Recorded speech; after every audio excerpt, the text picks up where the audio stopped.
Last week on Beat the Press, Harvard Law's Alan Dershowitz claimed that certain journalists, including a Miami Herald reporter, have intentionally withheld evidence that would conclusively refute allegations that Dershowitz had sex with one of the teenage girls trafficked by Jeffrey Epstein. During the interview, I asked Dershowitz to send me that material. He did, although some of it is off the record. Here's the context. In a Netflix documentary about Jeffrey Epstein called Filthy Rich, and in sworn testimony, Virginia Roberts Giuffre says she had sex with Alan Dershowitz at least 6 times, starting when she was about 16. Is one of us telling the truth? Yes. Is that person me? Yes. Dershowitz has forcefully denied those allegations, saying the media is afraid of victim shaming and won't publish evidence that would exonerate him. I never met this woman. I never heard of her. We have tapes with her best friend, perfectly hearable, in which she says that she was pressured to falsely accuse me. Nobody has played that tape. Dershowitz himself, with permission, taped Giuffre's friend, and here's what she said. That Virginia never wanted to go after you, that she felt pressured by her lawyer. I've never heard her mention you as when we were kids or, until very recently when things happened in the media.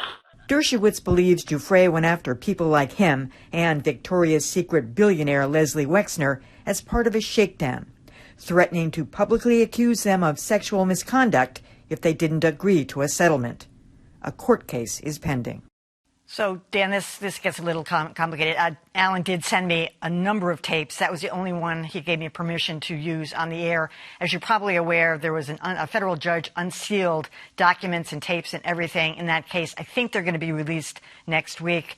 That has yet to be seen. But as you can see, Dershowitz is very definitive about feeling that the media has not treated him fairly. I just want to say for the record, I can't verify that tape. He says it's a close friend of hers. I didn't independently verify it, and it doesn't exonerate him, but it does, of course, suggest that maybe there were some shenanigans there. I don't know. Well, I was part of last week's discussion as well. And one thing that does strike me as there was a lot of skepticism of Dershowitz last week. One thing that I think that ought to be said is that Dershowitz wants everything out there. I mean, he isn't asking that anything be held back. And I think that the fact that he does want everything out there speaks to possibly his version of what happened may in fact be the correct one. I still don't really understand what he thinks his strategy is here. I don't think he's doing himself any good by going to the media every 10 minutes to say, I never had sex with Virginia Jeffrey. I mean, let it play out. Let it play out. As you noted last week, Emily, Virginia Jeffrey's story is problematic in some respects. I just don't think that, regardless of whether Dershowitz is telling the truth or not, I don't think he's convincing anybody one way or the other. Mm-hmm. Yeah, that's right, Dan. But, he's doing what Alan Dershowitz always does, which is jump into the court of public opinion and start spinning. Now, I'll say what I've said before, that if, in fact, he's being unfairly accused here, that's a terrible thing. I wouldn't want it. You wouldn't want that to happen to you. I wouldn't want it to happen to me. And media organizations that have been sloppy in the way they've reported these unsubstantiated allegations certainly owe him an apology. But Dan has it right.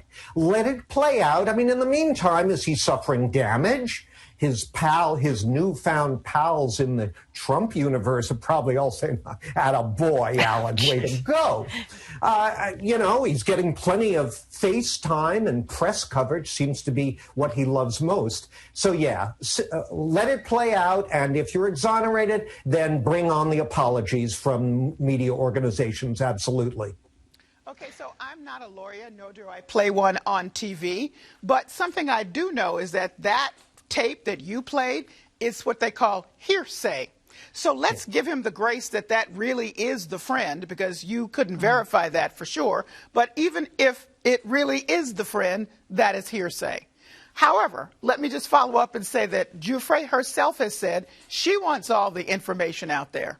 So let's have everybody have all the information out there, and we'll see what happens. Finally, I would say I was not in the conversation last week, but I can't get my head around journalists who would turn away a story with concrete information that proved that one of the lead people in a case against Jeffrey Epstein was lying, misinformed, whatever. They wouldn't do that story? Of course they would. So it doesn't make any sense to me. I get that he wants to be forceful about defending himself. Do what you got to do to make sure that that happens. But now, maybe because all of these things will be released next week, we'll get a chance to hear a little bit more. He says, Callie, people are afraid of, journalists are afraid of victim shaming. I mean, I disagree with that, but that's what he says. I understand what he said, but let's go back and think about the woman who accused Joe Biden. That people went 6 ways from Sunday on doing stories. We talked about them here on this set, about every which way that journalists went to give her the benefit of the doubt and to also investigate everything that she said.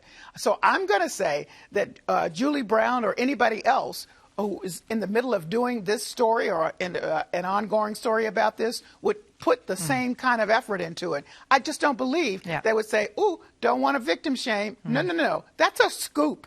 If Jeffrey has been lying the whole time, that's a scoop. Can I sneak my 2 cents in here? Dan kicked us off by saying that Dershowitz wants everything out there.